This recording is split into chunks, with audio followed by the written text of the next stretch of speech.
actually just finished flying, which is why I'm still in my uniform, and I thought it'd be a great time to go ahead and record a video. I started off in Washington, D.C. this morning, went to Houston, and then my flight from Houston to here to OKC in Oklahoma City.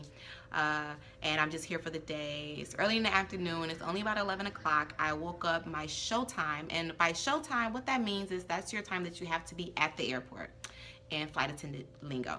So my show time this morning was 5 a.m. Oh my God, yeah. Your flights can be that early. So my show time this morning was at 5 a.m. Flew to Houston, and then my flight to Houston, here to OKC, and here it is, only 11 o'clock. I feel like right now that it's about 3 o'clock in the afternoon, but it's not, it's only 11. But that's just the flight attendant lifestyle. Before I was a flight attendant, I actually worked at a bank. I had a really boring job working at a bank, and I was just really unhappy. I mean, literally every day that I walked through that bank door in downtown Houston, a part of my spirit just died. So one day, my mom was actually catching a flight around Christmas time to come visit me in Houston, and she happened to sit next to a flight attendant, who now I assume was probably commuting or on a deadhead flight, but we'll talk about more of those terms later.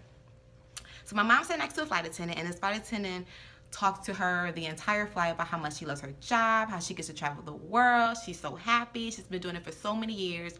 And my mom, she knew that I was unhappy in what I was doing. So she came to Houston and she was like, Ebony, you know, you should consider becoming a flight attendant. You know, you're a people person. You want to travel. You're adventurous. And that's like that'd be a really good fit for you. Why don't you try it? And I'm like, really? You think I could do that? Like, should I? You know, I have a good job. I'm secure. I'm making good money. And I was like, okay, well, what the hell? I might as well go ahead and apply. So I applied to probably about 4 different airlines, and I got rejected by 3 of them. So I got rejected by the first 3, and finally my current airline called me back, and I went to their open session, which was in Houston. The open session is when you, basically it's like an open interview. Everyone comes and you can meet with recruiters right then and there. They decide they like you. If they love you, you go through usually like 2 different interviews. If they love you, you're in. They extend you an invitation to come to ground school, and that's that. And that's what actually happened to me.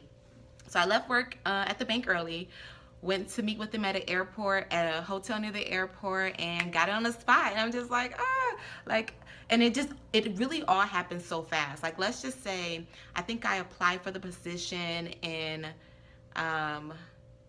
January of 2015, and literally March, I was on a flight headed to Phoenix to go to ground school training. So it really happened so fast that it was just like, it was so life-changing. But I had to take that leap of faith, and I literally quit my job, which my bosses were so mad. They were so disappointed because, you know, everyone loves me. Like, I was really good at what I was doing, working as a banker, and I did enjoy it in the beginning, but after a while it just wasn't challenging anymore, and it just was so mundane. And going into an office every day, sitting behind a desk, making phone calls, trying to sell people things, it just wasn't me. And I just felt like I wasn't living my true authentic self by doing that. I wasn't able to truly express myself behind a desk. It was too stuffy for me. So it was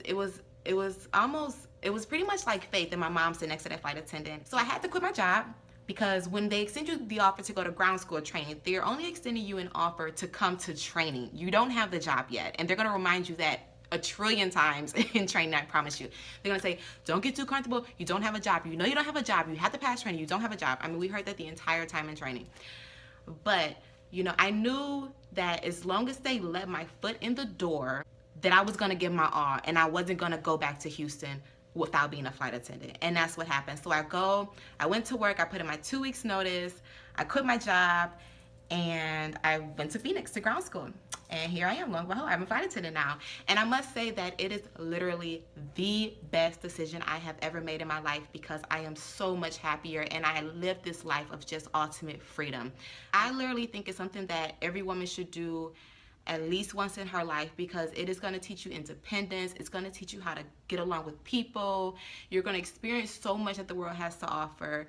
And I've only been doing it for less than a year, so I haven't even really like scraped the pavement of what I plan to take this to. So I am doing this channel in order to inspire other young women. You know, maybe you live in a small town, maybe you live in a small city, or you could live in a big city and you just feel like there's more outside, or you just have always wanted to travel and you've dreamt of traveling the world. I'm telling you that it is so possible, and it's so easy to do, and you can get paid to do it. So in this video today, I'm going to tell you how you can become a flight attendant and that it is not as difficult as people think it is. Yes, being a flight attendant is sort of its own secret society, but it's easier to crack into than people think. I got in within 2 months, so it's definitely possible.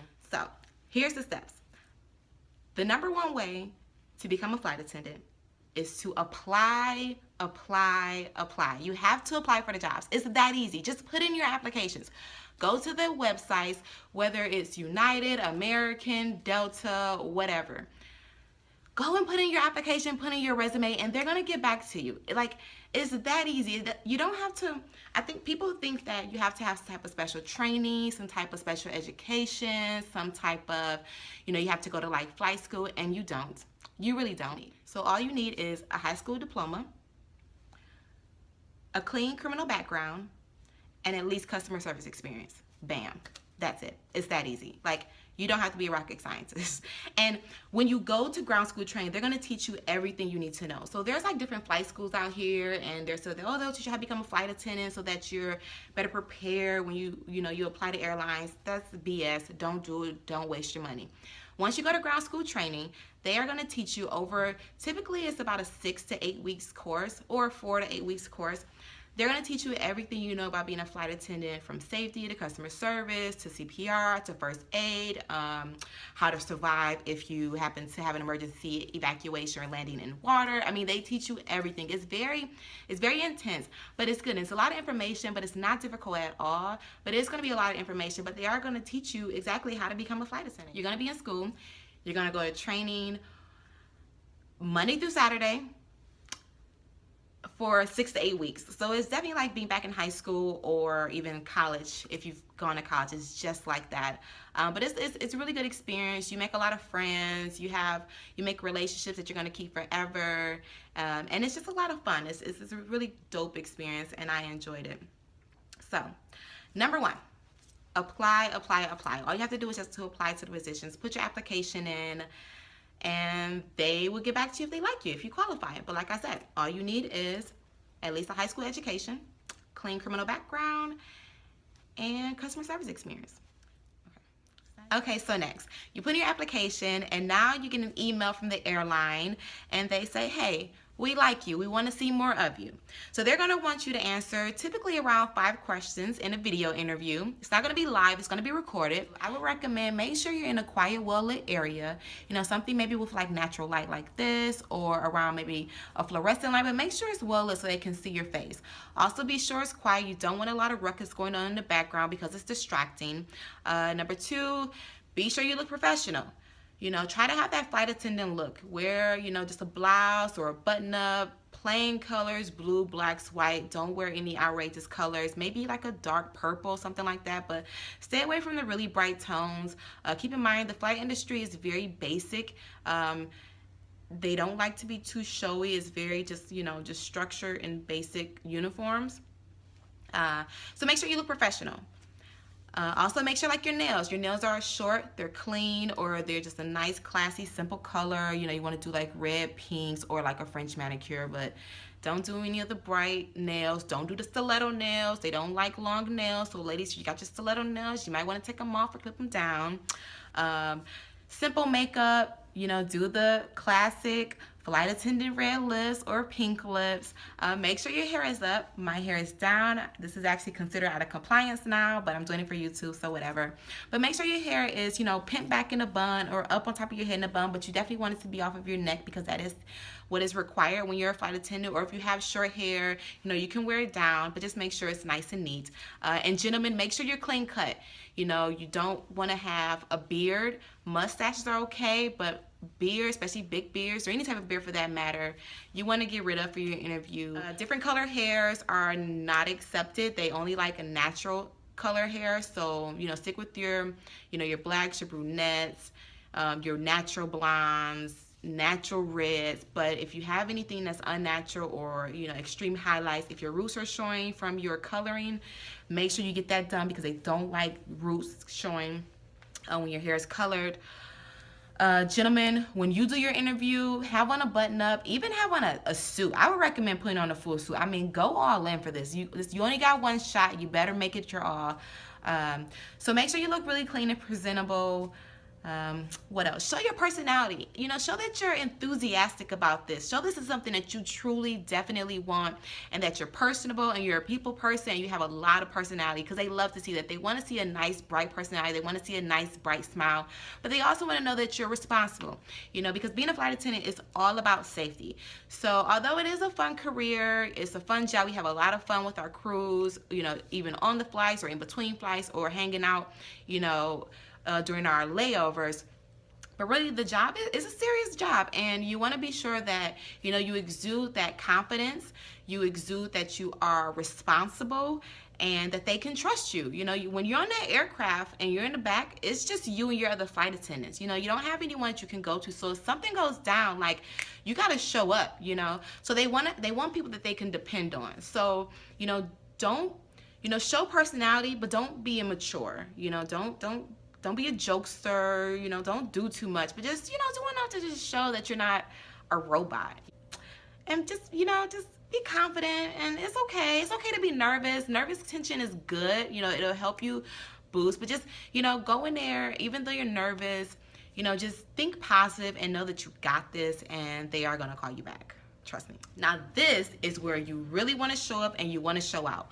Now the face-to-face interview is what really has a lot of people nervous, because it can be intense, but it's not that crazy. Typically in face-to-face interviews, they're going to be in group settings. So you're going to go to this face-to-face interview, and there's going to be sometimes hundreds of people there, depending on how large your airline is. If you're with a regional airline, the face-to-face can be a bit smaller, but if you're applying to like a mainline, typically their face-to-face interviews are hundreds upon hundreds of applicants, and they're all there for the same reason.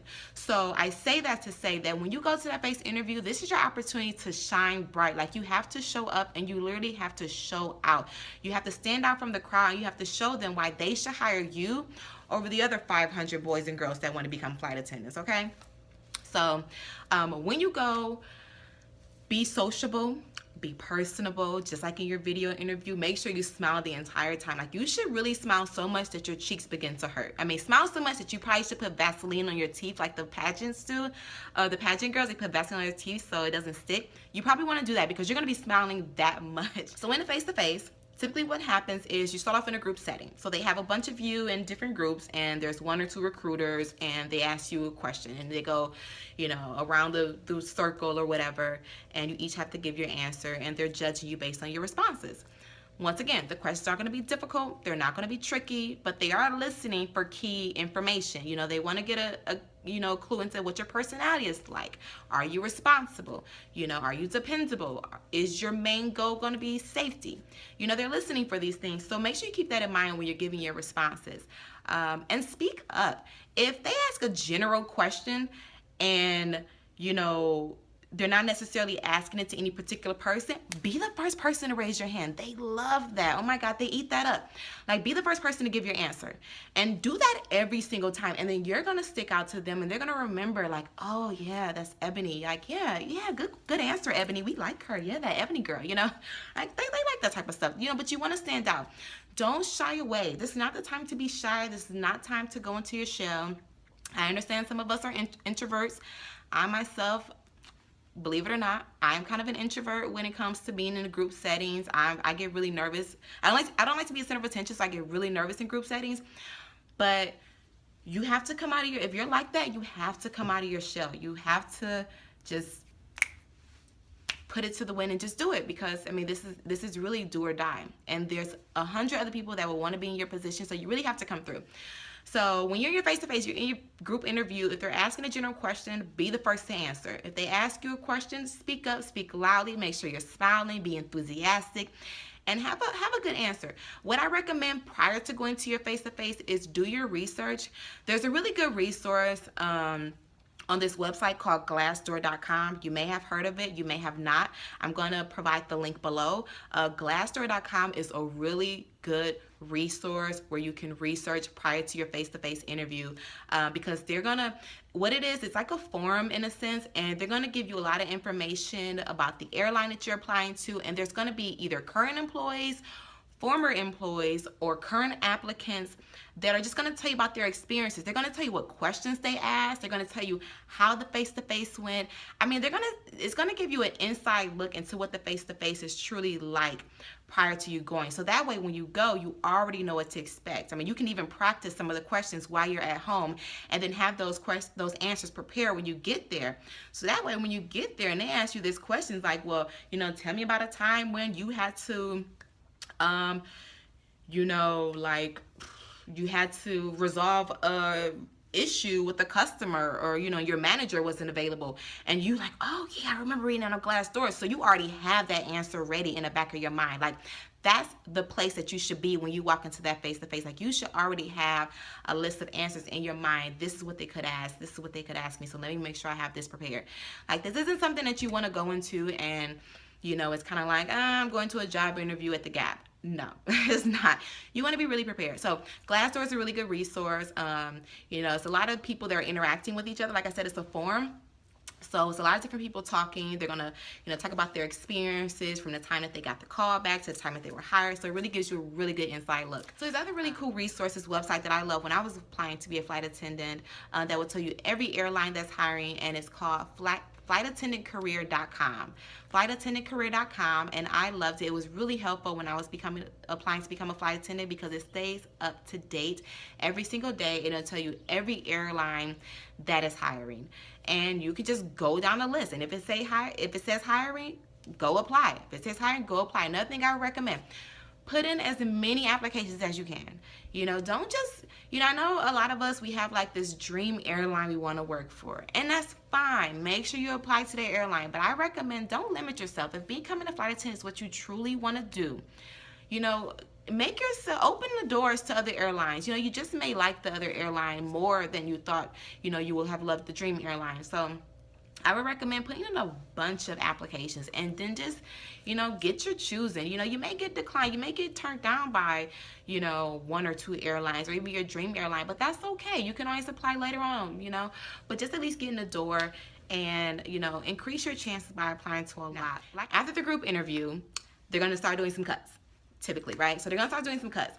You want to be sure you don't get cut and you make it to the next step. So after you pass, because you will, after you pass your group interview, they're then going to call you to do your one-on-one interviews. Or if it's not one-on-one, it may be a much smaller group setting. Maybe it's like you and 2 other people or something, but it may be one-on-one.